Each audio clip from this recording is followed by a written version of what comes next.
My name is Elena, and I never imagined my life would turn out like this. I grew up in a pretty normal family. Well, at least it was normal for us.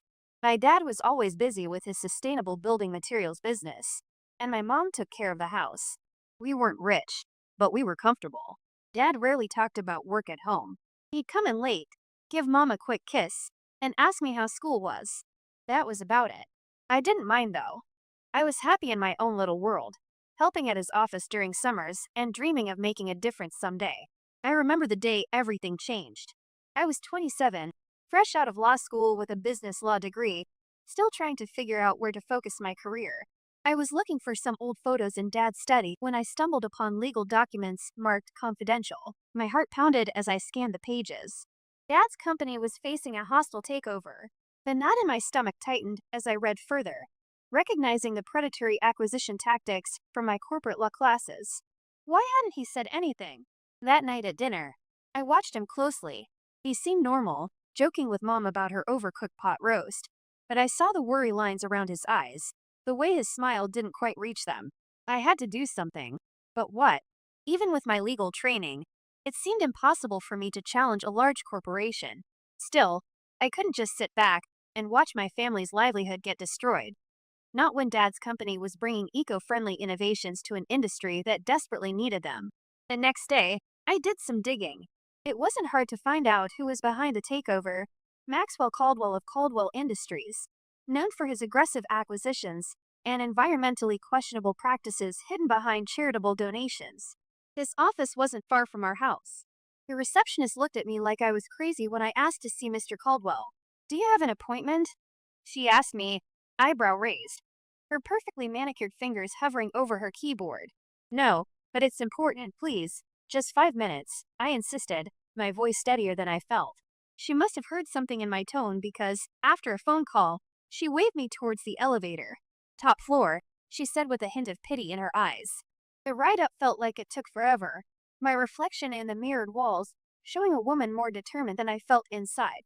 When the doors opened, I was face to face with Maxwell Caldwell himself. He was exactly as I expected, silver-haired and sharp-eyed with an air of cultured refinement that couldn't quite hide the predator beneath. Well, he said, looking me up and down with calculated interest. Well, may I know who you are?" I straightened my shoulders. "Mr. Caldwell, I'm Elena Mitchell. I'm here about my father's company, Mitchell Eco Materials." His eyebrows shot up. "Mitchell's daughter? This is unexpected. Come in, let's talk."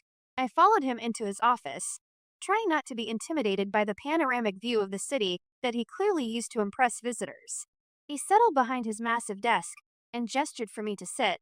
"So, Miss Mitchell, what can I do for you?" I took a deep breath, my legal training kicking in.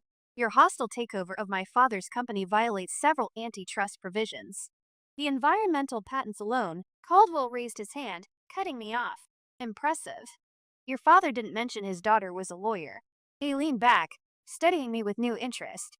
"I have a proposition for you, Miss Mitchell.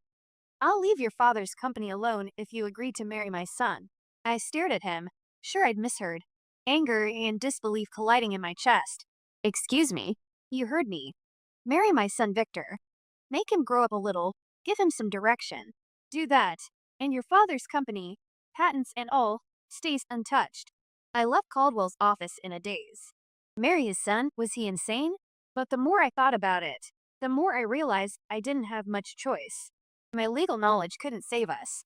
Caldwell had too much influence. It was either this or watch my dad's life's work crumble. The next day, I found myself back in that intimidating office. Caldwell was waiting for me with a smug smile on his face. "So, Miss Mitchell, have you made your decision?" I took a deep breath. "Yes, I'll marry your son." Caldwell clapped his hands together. "Excellent. Let me introduce him to you, shall we?" Before I knew it, I was being ushered into another room, and there was Caldwell's son. I'd expected some stuffy businessman type, but the man who stood up to greet me was anything but. He was tall with carefully tousled dark hair and a practiced smile. "Hello," he said, extending his hand. "I'm Victor. You must be Elena." I shook his hand, trying not to show my surprise. "Yes, that's me." Victor's father cleared his throat. "I'll leave you two to get acquainted." As soon as the door closed behind him, Victor's polished demeanor shifted. He ran a hand through his hair, looking uncomfortable. Look, I'm sorry about this. My dad got some pretty outdated ideas. I shrugged, trying to seem professional. It's fine. We're both adults, right? We can handle this. Victor laughed, but it sounded hollow. Yeah, sure. Just a casual arranged marriage. No big deal. We spent the next hour talking, and I hate to admit it, but Victor was kind of interesting. Behind his polished exterior was someone intelligent and occasionally insightful, even if he did seem troubled by the need for approval. Over the next few weeks, Victor and I started dating, if you could call it that. We went to high-profile restaurants, cultural events, the usual stuff meant to be photographed. But there was always this undercurrent of performance. We both knew this wasn't real, no matter how much we pretended. And so, 6 months after that fateful meeting in Caldwell's office, I found myself walking down the aisle. My dad looked so proud and happy. He had no idea of the deal I'd made to save his company. As I said my vows, I looked into Victor's eyes. There was no love there, not really, but there was mutual understanding.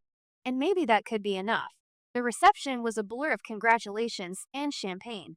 Victor's mother, Catherine, called me into a corner of the wedding venue with a tight smile. Welcome to the family, dear, she said, her voice dripping with practiced charm.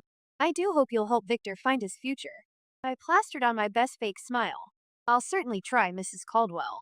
As we left for our honeymoon, I caught a glimpse of my father-in-law. He was beaming, clearly pleased with himself as he shook hands with investors. I felt a flash of anger. This was all just another business acquisition to him. The first few years of our marriage were interesting, to say the least. Victor and I settled into a routine of sorts. We lived in a sleek downtown penthouse, courtesy of his father's wealth, but it felt more like we were business partners than husband and wife. I tried my best to be a stabilizing influence on Victor. Slowly but surely, I saw changes in him. He started posting less on social media about his luxury vacations and more about business innovations and company initiatives. He spent fewer evenings with his superficial socialite friends and more time developing real projects at Caldwell Industries. I could see the calculating approval in his father's eyes when Victor began showing genuine aptitude for strategic planning. The tension in my chest eased slightly. Maybe this arrangement wasn't entirely for nothing. Catherine, Victor's mother, was a different story. She never outright criticized me, but I could feel her judgment radiating off her in waves. The way she'd assess my outfit with a quick glance, or the subtle backhanded compliments she delivered with practiced precision. Oh, Elena, that presentation style is quite accessible. How refreshing to see someone so unaffected by formality, she'd say during charity committee meetings. I'd grit my teeth and meet her gaze directly. Thank you, Catherine. I find authenticity more compelling than pretense. Despite the underlying tensions, I held on to a pragmatic hope. Maybe Victor and I could build something genuine from this artificial beginning. Maybe when we had children, these walls between us would soften. But life had other plans. It was a crisp fall day when we got the news. Victor and I sat in the fertility specialist's office, the silence between us charged with unspoken fears. I'm sorry, the doctor said, her voice professional yet gentle. But the tests show that you, Mr. Caldwell, have a condition that makes biological fatherhood extremely unlikely. The words hit me with unexpected force. We can't have kids. The one bridge I'd been counting on to connect our separate lives was now gone. That night, as I lay awake listening to Victor's restless movements in the guest bedroom he'd been using for months, I thought about my own parents. Dad's eco-materials business had flourished since my marriage to Victor. The partnership with Caldwell Industries had opened markets previously closed to him. I was genuinely happy for him, but couldn't ignore the hollow feeling expanding inside me. I needed purpose beyond the role of Victor's presentable wife. When I brought up returning to my law practice, Victor's response was swift and dismissive. Work. As a lawyer? Why would you need that? We have more than enough money. I felt my jaw tighten with frustration. It's not about money, Victor. I have a law degree. I want to use my skills for something meaningful. He glanced up from his phone, genuinely perplexed. In our circle, wives manage charitable foundations. Why don't you start something that looks good for both our families?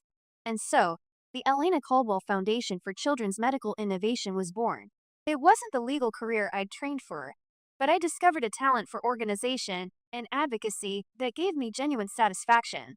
I threw myself into the work, developing fundraising strategies, partnering with research hospitals, creating programs that actually helped families navigate medical crises. Victor barely noticed my growing success in the nonprofit world. In fact, he barely noticed anything about my life these days.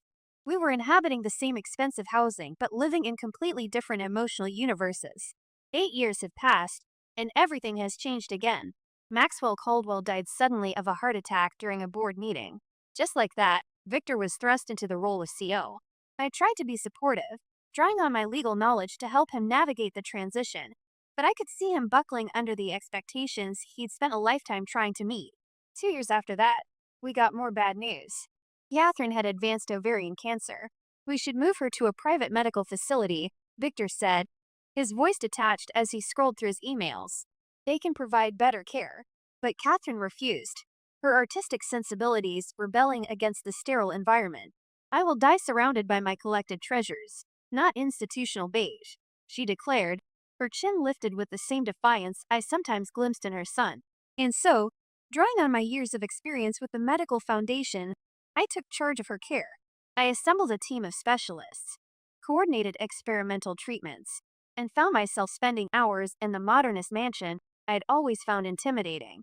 To my surprise, Catherine's attitude towards me began to soften as her body weakened. One evening, as I was arranging her art books on the bedside table, she caught my hand with surprising strength.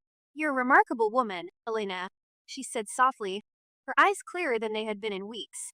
"I was wrong about you. I'm sorry I didn't see your worth sooner." I felt unexpected tears prick my eyes. "Thank you, Catherine." 5 years passed since Victor took over his father's company. I wish I could say things improved, but the truth was far from it. Victor's behavior became increasingly erratic. The confident business face he presented on CNBC contrasted sharply with a volatile man at home, drinking expensive scotch at all hours, and lashing out over minor inconveniences. One day, I received a call from Caldwell Industries' chief financial officer. "Mrs. Caldwell, I apologize for the intrusion, but the board is concerned. Victor has missed critical meetings and appears to have authorized some questionable transactions." When Victor finally returned home that night, tie loosened and eyes unnaturally bright, I confronted him. "Victor, what's happening?" "The CFO called me. The board is concerned." He laughed, a hollow sound that echoed in our minimalist living room. "Concerned? They should be terrified. The great Caldwell empire is crumbling. Father left me a house of cards disguised as a fortress." I felt my stomach drop. "What are you talking about?" "The company's hemorrhaging money. Dad's last acquisitions were disasters expertly hidden by creative accounting. I couldn't fix it. So why bother trying?" I couldn't believe what I was hearing. All that pressure. All those expectations. And Victor seemed almost relieved by the failure. Desperate to salvage something, I reached out to my dad. Despite being focused on expansion into sustainable commercial buildings, he agreed to help. He offered Victor a position overseeing a new division, hoping to mentor him back to stability. But Victor's heart wasn't in it. He came to work only occasionally, his involvement in the business was minimal, and his presence was increasingly disruptive. I watched with growing alarm as my dad's innovative projects began to stall. I knew I needed to have a serious conversation with Victor. One evening, after he'd had his customary drinks, I approached him in his home office. "Victor, we need to talk about your position at my dad's company. You're undermining everything he's built." Victor's handsome face twisted with sudden anger. "Oh, so now I'm the failure? I never wanted any of this corporate bullshit, Elena.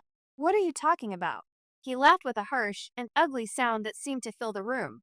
"This life, this marriage, and this pretense. I'm just waiting for Mom to finally die so I can sell her art collection and disappear." I stared at him, genuinely shocked despite our years of emotional distance. "How can you say that?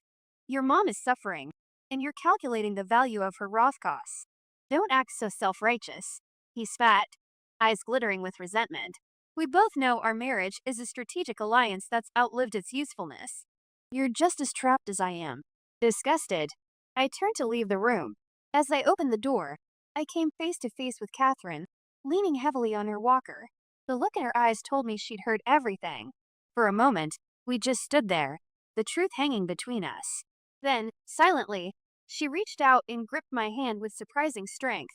In that gesture, I felt her complicated mix of regret, understanding, and resolve. The day I got the call about my parents' plane crash, my world shattered. Mom and Dad, gone in an instant. Their private flight to Costa Rica, planned as an ecotourism adventure to research sustainable building materials, became their final journey. I needed support, someone to lean on through the crushing grief. But Victor, he was nowhere to be found. My husband couldn't even be bothered to show up to the funeral, claiming an unavoidable investor meeting in Tokyo. As I stood there, watching my parents' caskets lowered into the ground, the weight of loneliness pressed down on me like a physical force. The foundation team gathered around me, offering what comfort they could. But the absence beside me spoke volumes. After the funeral, anger began to crystallize within my grief. How dare he? How could he abandon me when I needed him most? With this newfound fury propelling me forward, I marched into Dad's company headquarters the following Monday. Our company now, I supposed. The sight that greeted me when I entered Dad's office made my blood run cold. There was Victor, lounging in Dad's chair like he owned the place, barking orders at Dad's longtime employees. "Victor," I said, my voice tight with barely contained rage. "We need to talk." He looked up, his face showing irritation rather than guilt. "What is it now, Elena? Can't you see I'm stabilizing the situation here?" "Stabilizing? You couldn't even stabilize yourself enough to attend my parents' funeral." Victor's eyes narrowed. "Oh, here we go with the emotional manipulation. You know what, Elena? Always judging, always expecting perfection. Well, I'm done with it, and I'm done with you." I stared at him, stunned by his callousness. Then I saw something shift in his expression. His cold, calculating expression was replaced by defensive anger. "You know, Elena," he said, his voice suddenly controlled. "This company, it's worth about $40 million with the new government contracts. And guess what? As acting CFO, I have controlling authority now." My heart dropped as legal warning bells rang in my mind. "What are you talking about?" He leaned back in Dad's chair with a smug smile. "I've already filed the emergency succession paperwork. I have executive access to all the systems and accounts. I'm in charge now, and you can do nothing about it." "You can't do this," I said, my voice shaking with rage rather than fear. "You've already run your dad's company into the ground. I won't let you destroy my dad's legacy." Victor laughed with a cold, empty sound. "Oh, I'm not going to run it. I'm going to strip the patents, sell the assets, and then merge what's left with a Caldwell subsidiary. Your dad's precious eco-innovation will make excellent greenwashing material." Before I could stop him, he turned to the computer. I watched in disbelief as he authorized a transfer from the company's main account to a holding company I didn't recognize. "There," he said, turning back to me with clinical detachment. "That should secure the intellectual property transfers." Then, as if this whole situation was merely a business formality, he reached into his briefcase and pulled out a stack of papers. He tossed them onto the desk between us. "Oh, and here, divorce papers. I think it's time we ended this arrangement, don't you?" I stared at the papers, my mind racing through everything I knew about corporate law and emergency injunctions. This couldn't be happening. It was too much, too fast. My parents dead, my marriage exposed, and my dad's life's work being dismantled right before my eyes. I left the office in a daze, divorce papers clutched in my hand. But as I walked through the building my dad had built, something inside me shifted. I'd spent years compromising, bending to Victor's whims and his dad's manipulations. No more. It was time to fight back with everything I had. With renewed determination flowing through me, I headed straight to my dad's lawyer's office. Dr. Olivia Henderson had been Dad's legal advisor and friend for years. If anyone could help me navigate this crisis, it would be her. Dr. Henderson said, "Oh, Elena," rising to greet me as I entered her office. "I'm so sorry about your parents. How are you holding up?" I collapsed into the chair across from her, my composure finally cracking as the events of the day spilled out in a rush. Dr. Henderson listened intently, her experienced eyes narrowing at certain legal details. When I finished, she leaned back in her chair, a knowing look crossing her face. "Elena, I think it's time I shared something with you. Your father's contingency planning. He made some significant changes just before the accident." As she outlined the legal protections my dad had put in place, I felt a surge of hope cutting through my grief. The company, it was structurally protected through a specific trust arrangement. Dad had anticipated potential threats and secured the core patents and operational control. But there was more. Dr. Henderson looked up from her tablet, her eyes showing a flash of satisfaction. "There's something else you should know. Your father revoked Victor's authorization 2 weeks before his death, terminated all access permissions. I couldn't help it. I laughed, the sound of genuine relief for the first time in what felt like forever. So all those transfers Victor was making, completely invalid? Dr. Henderson nodded, already typing rapidly on her keyboard. I'm filing emergency injunctions as we speak. But there's one more thing. A letter from your father. She passed me a sealed envelope with my name written in Dad's distinctive handwriting. My hands trembled as I opened it, his familiar script blurring as tears filled my eyes. My dearest Elena, it began. If you're reading this, it means I'm gone. I'm so sorry to leave you facing this alone, but I know the strength you possess, strength you perhaps don't yet recognize in yourself. The company is structurally yours to lead if you choose that path, and it's time to reclaim your life from the Caldwells. You've sacrificed enough for our family's business. Remember your legal training, trust Olivia, and know that your mom and I are immensely proud of the woman you've become. It's time to live for you. All my love, Dad. I looked up at Dr. Henderson, wiping my eyes and feeling a clarity I hadn't experienced in years. Do you have a pen? Without a word, she handed me one. I signed the divorce papers Victor had given me, each stroke of the pen feeling like reclaiming a piece of myself. Can you file these? I asked, handing them back. I want this done as quickly as possible. And then I want to discuss counter strategies against Victor's attempted asset transfer.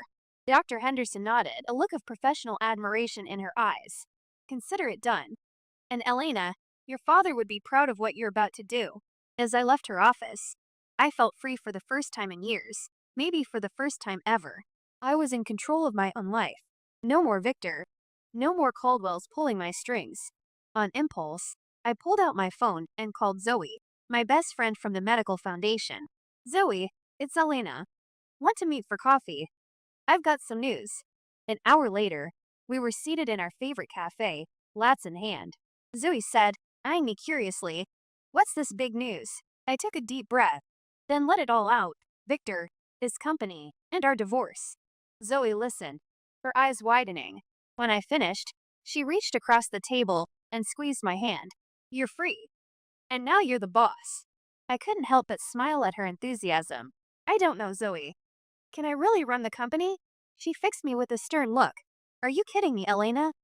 You've been running that medical foundation like a pro for years. You've got a law degree, you're organized, and you actually care about more than the bottom line. You're going to be an amazing CEO. After my talk with Zoe, I felt invigorated. It was time to face the music and get my things from Victor's penthouse. I never really thought of it as my home, and now I knew why. I found Catherine in the living room, gazing out at the city skyline. Her face was drawn, tired from her ongoing battle with cancer. Catherine, I said gently, I'm here to get my things. Victor and we're getting divorced. To my surprise, her eyes filled with tears. Ina, I know I haven't always been welcoming to you, but you've been so good to me.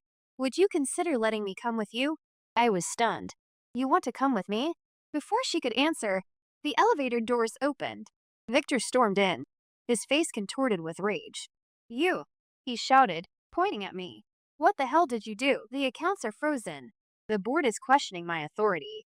I straightened my spine, looking him directly in the eye. That money isn't yours, Victor. It never was. My dad protected his company better than you realized. And by the way, your emergency succession filing was invalid. You have no claim to anything. I've already had your access revoked from all systems. Victor's mouth opened and closed in disbelief. Then his gaze shifted, noticing his mother's packed suitcase by the door. Mom, what are you doing? Catherine looked at her son, her expression a mix of sadness and determination. I'm going with Elena. I'm sorry, Victor, but you've shown me who you truly are. Victor's face flushed darker. This is ridiculous. You're choosing her over your son. This is all your fault. You and Dad, always pressuring me, always expecting perfection. He turned to me, his voice cold. Fine, get out. Both of you. I don't need either of you. I felt a surprising wave of pity for him. This angry, bitter man was the product of a lifetime of hollow expectations. But I couldn't let that sway me, not anymore. Come on, Catherine, I said softly. Let's get your things. As we finished packing, Victor continued his tirade, hurling accusations and threats. But we tuned him out, focusing on the task at hand. The drive to my parents' house was quiet. Catherine dozed in the passenger seat, the emotional exhaustion of the day evident in her pale face. As we pulled up to the house, a lump formed in my throat. It felt strange coming here without Mom and Dad, the absence of their presence hanging in the air. "We're here," I said softly, gently touching Catherine's shoulder. I helped her inside, leading her to my parents' master bedroom with its views of the garden Mom had left. It felt right somehow to give her this space. "Are you sure?" Catherine asked, her eyes taking in the personal touches that still remained. I nodded, swallowing past the tightness in my throat. "Yes, I think they would have wanted it this way." As I helped Catherine settle in, I felt a whirlwind of emotions crashing through me. Raw grief for my parents, relief at breaking free from Victor's control, and anxiety about the challenges ahead. But underneath it all, there was a steady current of determination. Taking over Dad's company was like being thrown into a legal case without preparation. Those first few months were a blur of board meetings, patent reviews, and sleepless nights poring over financial projections. But I was determined to honor my dad's legacy. I brought in Marcus, a sustainability business strategist, as my operations director. He helped translate my legal understanding into practical business leadership. "You've got sharp instincts, Elena," he'd say during our late-night strategy sessions. "Trust your judgment." Gradually, I found my rhythm. 6 months in, I wasn't just surviving, I was innovating. The company secured 2 major government contracts, our eco-friendly materials gaining recognition beyond what my dad had achieved. I felt a bittersweet pride, wishing Dad could see what his company was becoming. Through it all, I maintained my connection to the medical foundation. If anything, my work there became more personal and purposeful. It bridged my past and future, reminding me why business success mattered. Catherine's condition deteriorated over time, as we knew it would. I coordinated her care with the same attention I gave to running the company, determined to honor her courage. We formed an unexpected bond during those 18 months, sharing stories and healing old misunderstandings. The day she passed, I held her hand and whispered, "Thank you for your strength, Catherine." She squeezed my fingers gently, a peaceful look settling on her face, before slipping away. I arranged her memorial service myself, ensuring it reflected Catherine's artistic sensibilities. Victor didn't attend. I wasn't surprised, but it confirmed how completely he'd surrendered to bitterness. 3 weeks after the service, I received a call from Dr. Henderson. "Elena, there's something you need to review. Can you come to my office?" When I arrived, I was startled to find Victor there, a young model-type woman clutching his arm. He gave me a contemptuous smile. "Well, you are the Eco-Warrior CEO. Don't worry, I'm just here to claim my inheritance." Mom and I might have had our differences, but family legacy is family legacy, right? I remained silent, waiting for Dr. Henderson to begin. The attorney adjusted her glasses and began reading Catherine's will. As she spoke, I watched Victor's smug expression transform into disbelief, then outrage. "Thus, I bequeath my art collection and investment portfolio to Elena Mitchell, stipulating that select pieces be donated to the museum specified in the attached document, and the remaining funds be directed to the medical foundation she has built." Tears welled in my eyes. Catherine's final gesture of trust touched me deeply. Victor erupted from his chair. "This is completely invalid. She manipulated my mom. She engineered this whole situation. She destroyed my reputation, and now she's stealing my rightful inheritance." His companion stared at him with sudden wariness. "You promised we'd use that money for our startup. I've wasted months on your promises." She grabbed her designer bag and walked out without looking back. As I left Dr. Henderson's office, Victor's threats and accusations faded behind me. I stepped into the sunshine feeling lighter than I had in years. Catherine's gift wasn't about the monetary value. It was recognition. She had seen my true character through all the Caldwell family drama and found it worthy of her trust.